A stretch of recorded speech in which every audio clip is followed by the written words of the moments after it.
Vous voulez partir une controverse ou réanimer une conversation? Un seul mot à dire, Nickelback. Même chez les animateurs de radio musicale, Nickelback est loin de faire l'unanimité. Je les haïs vraiment, en fait, Nickelback. C'est le band, dans le fond, avec le moins de talent qui a eu le plus de succès, je pense. C'est cliché par-dessus cliché par-dessus cliché.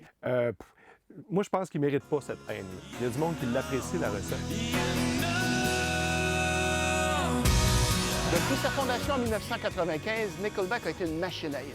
Selon le magazine Billboard, c'est le groupe qui a eu le plus de succès en Amérique du Nord entre 2000 et 2010.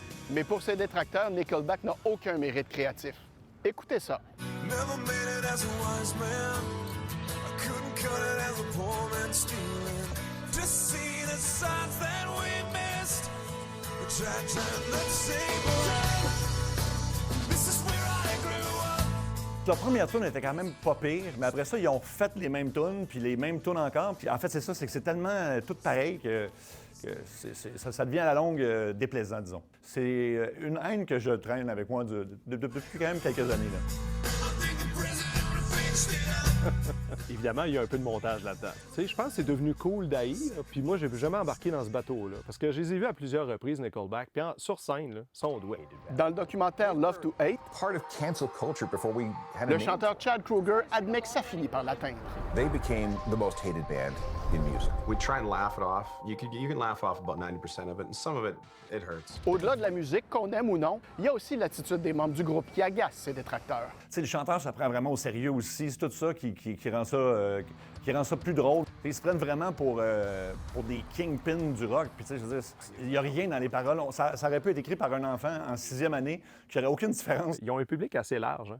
Il y a beaucoup de femmes qui apprécient Nickelback. C'est un son qui plaît aux femmes. Je pense que dès le départ, ils ont su aller conquérir le cœur. Puis je pense qu'aujourd'hui encore, ça se poursuit. We'd be turning up the stereo, playing everywhere we go.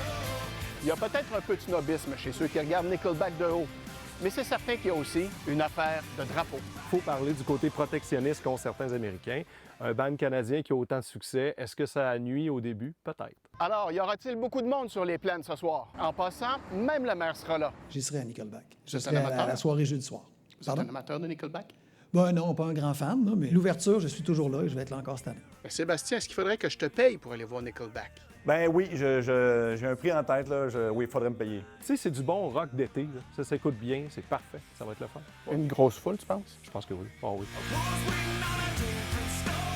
J'ai hâte d'aller voir comment ils vont se débrouiller sur une grande scène comme les Plaines d'Abraham. I play Nickelback songs to Nickelback fans, so I don't have to go and try and win over someone who doesn't like my band.